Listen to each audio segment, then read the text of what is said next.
Thank you, Senator. Senator Duckworth, please.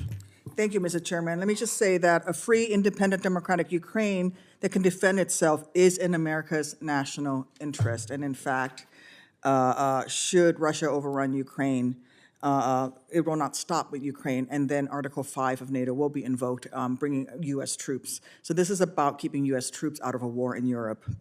Good morning to our witnesses. Secretary Austin, I want to applaud your engagement in the Indo-Pacific. Your 9 official visits to the region underscores the United States' deep commitment to our allies and partners, and it is so important that the Department of Defense continues to make the region a priority for investments, including in Guam, Hawaii, and addressing contested logistics in the region. Next month, I am leading a CODEL with my colleague, Senator Sullivan, to the Shangri-La Dialogues, where we will engage with our partners on a range of national security issues. Secretary Austin, I have long been an advocate for strengthening our mill-to-mill partnerships in Southeast Asia. What investments do you plan to make in the fiscal year 25 DoD budget to implement the U.S.-ASEAN Comprehensive Strategic Partnership, and how can Congress help you in that effort? Well, by the way, I'll see you at the dialogue. As you know, the U.S. Secretary of Defense has supported that every year, and again, I think we've made great progress in strengthening our relationships with partners in the region.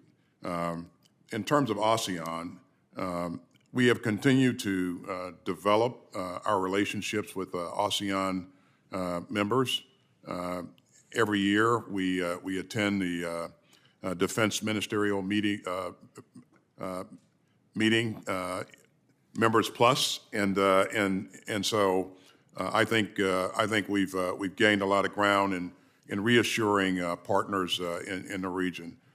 We also recognize the primacy of ASEAN, and again, I think relationships are as strong as they've ever been, based upon the continued efforts of not only the department but leaders like yourself who continue to go out to the Indo-Pacific. And I suspect you have more than my 9 visits to the Indo-Pacific since you've been in office. So thank you for everything that you're doing. Thank you, Mr. Secretary. I've discussed the need to improve DoD's medical readiness in the Indo-Pacific with every service chief and combatant commander who comes before this committee. It is our collective responsibility to ensure that the DoD has adequate military treatment facilities for service members and their families during peacetime and in the event of a conflict. I would like to discuss an NDAA proposal for FY25 that is a priority for me. The golden hour for saving lives will be rarely achievable due to the great distances within the Indo-Pacific should there be conflict in the region. So I would like the DoD to establish a medical readiness program in the Indo-Pacific to address current gaps in DoD's medical capacity, allowing DoD to access accredited foreign medical facilities for patient care while also creating a medical readiness strategy within the region. DoD already does a version of this in the Republic of Korea, and we need to expand this concept across the region where appropriate. And in fact, the DoD helped to set up, among others, the Aju Trauma Center, which is designed and to be exactly like the San Diego Trauma Center. And the doctor there, Dr. Lee Kuk-jong, was trained by U.S. surgeons.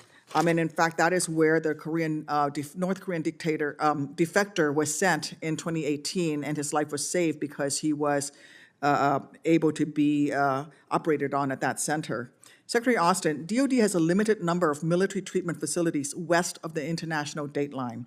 Do you think working with our allies and partners in the Indo-Pacific can help DoD improve its medical readiness, both in peacetime, but also in the event of a large-scale conflict where we are not able to medevac service members back to the United States?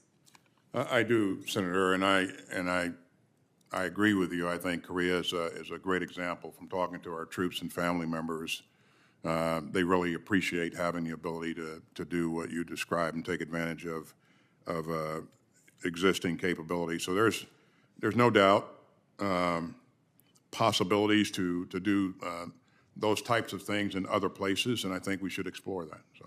Thank you.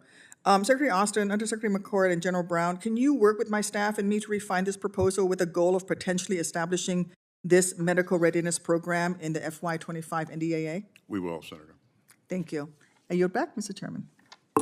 Thank you very much, Senator Duckworth. Senator Blumenthal